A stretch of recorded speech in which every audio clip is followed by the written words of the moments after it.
Bismillahirrahmanirrahim. Assalamu alaikum everyone.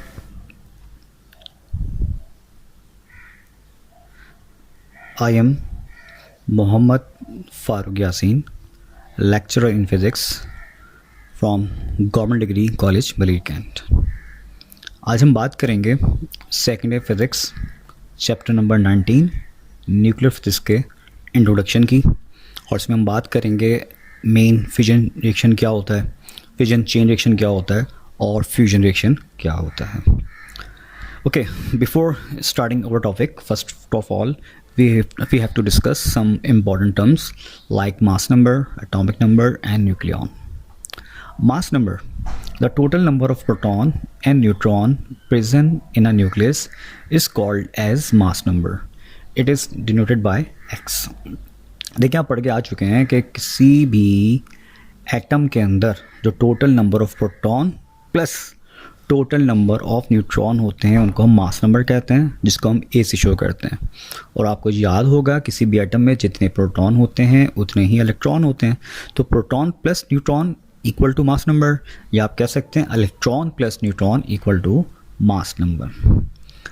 Atomic number क्या होता है? The total number of proton और electron in a nucleus of the atom is called atomic number.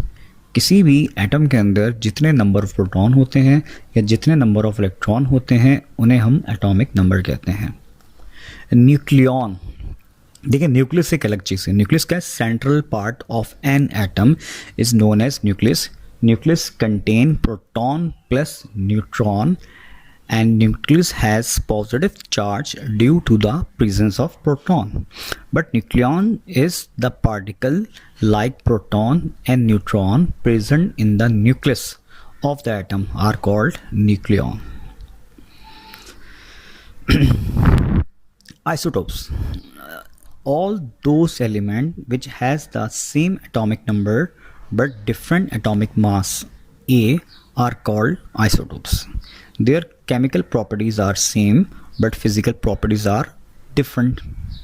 For example, hydrogen has three isotopes: protonium 1H1 in which there is one proton, deuterium 1H2 in which there is one proton and one neutron, tritium 1H3 in which there is a one proton and two neutron. Now, what is isobar? Isobar: nuclei that have the same atomic mass but different atomic number are called isobar. For example, 1H3 and 2He3. So again सुनिएगा, nuclei that have same atomic mass. atomic mass यानी proton plus neutron, atomic mass क्या है? Same है पर atomic number different है. तो देखिएगा यहाँ पे जरा, ये 3 और ये 3, इन दोनों के एटॉमिक मास क्या आ रहे हैं आपके पास? सेम आ रहे हैं, बट एटॉमिक नंबर क्या है? डिफरेंट है. Now isotone: nuclei that have the same number of neutron but different number of proton are called isotone. यानी वो न्यूक्लियाई जिनके सेम नंबर ऑफ में न्यूट्रॉन हो but different number of proton हो. जैसे आप लिखे ना 1H3 एंड 2He4. अब गौर करें, लेकिन इसका मतलब क्या, इसमें एक प्रोटॉन है, इसमें दो प्रोटॉन है. अब ये क्या होता है, अगर आपने निकालने हो नंबर ऑफ न्यूट्रॉन तो एटॉमिक मास में से अगर आप एटॉमिक नंबर को सब्ट्रैक्ट कर दें, 3 - 1 क्या आएगा? 2 आएगा. इस तरह 4 - 2 क्या आएगा? 2 आएगा. तो इसका मतलब है कि नंबर ऑफ न्यूट्रॉन दोनों में क्या हो जाएंगे? सेम हो जाएंगे. तो वो न्यूक्लियाई जिनके नंबर ऑफ न्यूट्रॉन क्या हो? सेम हो, मगर नंबर ऑफ प्रोटॉन क्या हो? डिफरेंट हो, उसे हम कहते हैं आइसोटोन. अब हम बात करते हैं आइसोमर की.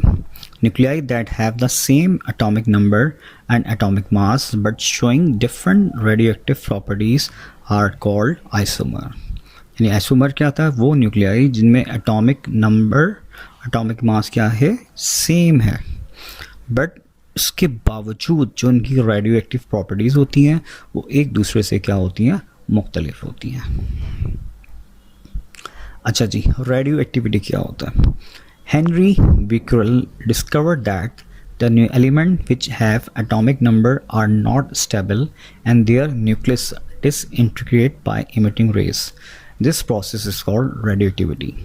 The phenomena of spontaneous emission of radiation from the nucleons of radioactive substance is known as radioactivity. Actually radioactivity एक फिनोमेना है. नॉर्मली कॉन्सेप्ट आपने पढ़ा होगा क्लास मैट्रिक फिजिक्स में. वो एलिमेंट जो कि अनस्टेबल न्यूक्लियाई होते हैं, वो स्टेबल कंडीशन में आने के लिए अपने अंदर से रेडिएशन की फॉर्म में इन एनर्जीज को रेडिएट करते हैं. ठीक है, तो एक कॉन्सेप्ट ये भी दिया गया था कि वो एलिमेंट जिनका एटॉमिक नंबर 82 से ग्रेटर होता है वो स्टेबल न्यूक्लियाई कहलाते थे, और जिनका एटॉमिक नंबर 82 से लेस होता है वो अनस्टेबल न्यूक्लियाई कहलाते थे. खैर, रेडिएटिविटी दो तरह की होती है. एक कहलाती है नेचुरल रेडिएटिविटी और एक कहलाती है आर्टिफिशियल. नेचुरल रेडिएटिविटी क्या होती है? If the element decay themselves emitting particles and new elements are produced, then the phenomena is called natural radiativity. वो एलिमेंट्स जो अपने अंदर से बग़ैर किसी मतलब आप ये कह लें कि किसी एलिमेंट की इंक्लूजन करवाए बगैर खुद ब खुद अपने अंदर से रेडिएशन को एमिट करें, वो नेचुरल और रेडिएटिविटी कहलाती है. मिसाल तो सूरज रेडिएट करता है, या आपके पास न्यूक्लियर रिएक्टर में आप यूज़ करते हैं यूरेनियम भी ऑटोमेटिकली रेडिएट कर रहा होता है. Artificial radiativity, if the radiative elements are bombard by other particle and then are emitting and then this process called artificial radiativity. ये इसमें प्रोसेस क्या होता है? एक एलिमेंट रेडिएटिव एलिमेंट था, ठीक है, उसके ऊपर बम्बार्टमेंट करवाते हैं हम किसी पार्टिकल की, एंड देन वो अपने अंदर से रेडिएशन एमिट करना शुरू कर दे, तो उसको हम कहते हैं आर्टिफिशियल रेडियोएक्टिविटी. न्यूक्लियर फिजन, देखें, न्यूक्लियर फिजन और न्यूक्लियर फ्यूजन ये आप कह सकते हैं इस यूनिवर्स के दो बहुत ही ज़्यादा पावरफुल और हार्मफुल रिएक्शन है. न्यूक्लियर फ्यूजन है क्या? The process in which a heavy nucleus disintegrate into two middle size nuclei with the release of energy is called fusion. यूँ समझ लें आपके हाथ में एक शीशे का गिलास है, ठीक है, उस शीशे के गिलास को हम कहेंगे हैवी न्यूक्लियस. जब उसको आप ड्रॉप करेंगे तो ज़मीन से टकराएगा और मुख्तलिफ पार्ट्स में क्या हो जाएगा? ब्रेक हो जाएगा. वो जो पार्ट्स ब्रेक होने के बाद बनेंगे उनको हम कहते हैं डॉटर न्यूक्लियाई. और जो साउंड इमिट होगा, ठीक है, जो साउंड इमिट होगा एक्चुअली समझ लें क्या है, वो एनर्जी है. तो ये एक ऐसा प्रोसेस है जिसमें एक हैवी न्यूक्लियस दो या दो से ज़ायद मिडिल साइज न्यूक्लियाई में ब्रेक होता है और हाईली अमाउंट में एनर्जी इमिट होती है. इसे हम fission कहते हैं. In 1934, Fermi and Sacre observed the emission of particle from uranium. In 1938, German scientist Hahn and Stresemann observed that when neutrons strike with the uranium, then barium emit. In 1939, Frisch and Meitner observed that uranium atom break into barium and krypton due to the bombardment of neutron.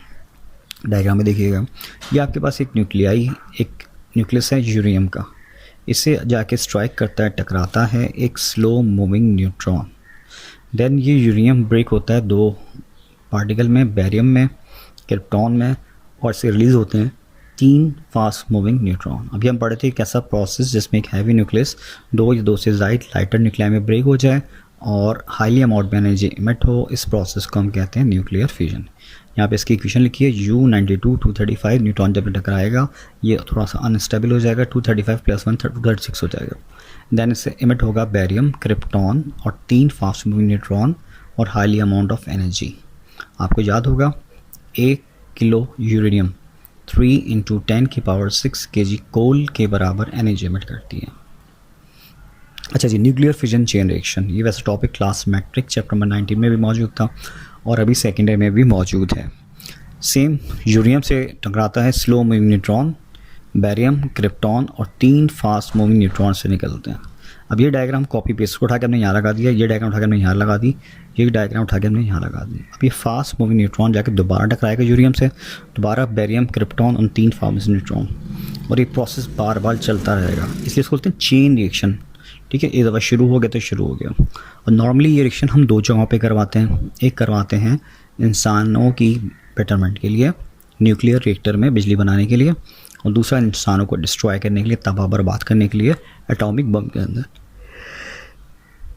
The create energy this process use in nuclear reactor and use for the human betterment. This process is also use in atomic bomb which causes the human destruction. Fusion क्या है? Fusion fission के मुकाबले में 8 time dangerous है। ये आपके पास जितने भी स्टार्स हैं इन पे जो एनर्जी प्रोड्यूस होती है ये न्यूक्लियर फ्यूजन से बनती है। न्यूक्लियर फ्यूजन क्या है? When two light nuclear combine together to form a middle size nuclear with the release of energy is called nuclear fusion. थोड़ी देर पहले मैंने आपको मिसाल दी थी कि एक शीशे के गिलास को आप ड्रॉप करते हैं, वो हैवी न्यूक्लियस कहलाता है, ज़मीन से टकराता है, पार्ट्स में ब्रेक होता है, ठीक है। अब आप फॉर एग्जाम्पल इसको रिवाइंड कर लें। अब वो जो पार्टिकल पार्ट्स ब्रेक हुए थे वो कंबाइन होकर एक हैवी न्यूक्लियस बना लें, ठीक है, शीशा के गिलास बना लें, तो एक लाएगा न्यूक्लियर फ्यूजन, यानी दो या दो से ज़ायद लाइटर न्यूक्लियाई कंबाइन होकर अगर एक हैवी न्यूक्लियस फॉर्म कर लें तो इस प्रोसेस को हम कहते हैं nuclear fusion. Solar and star energy. The temperature of sun is 5 megakelvin at the surface, and that at center is 20 megakelvin, which is optimum temperature for fusion. This reaction is happening on the sun, and the energy obtained from the sun is due to this reaction. Comparison with fission. The energy produced per nucleon in fusion is 6.4 mega electron volt, whereas in fission is 0.8 mega electron volt, which is 8 times larger as compared to fission. देखिए ये जो आपके पास statistics है ये चीज़ आपको साफ clear कर रही है कि फ्यूजन फिजन के मुकाबले में 8 टाइम डेंजरस। हाइड्रोजन बम दुनिया का एक ख़तरनाक तरीन बम माना जाता है। Hydrogen bomb is based on fission reaction. This fission and fusion reaction take place simultaneously. The fission causes the temperature and fusion reaction starts. Therefore, this bomb is called fission bomb. I hope आज का lecture आपको समझ में आया होगा। Thank you very much.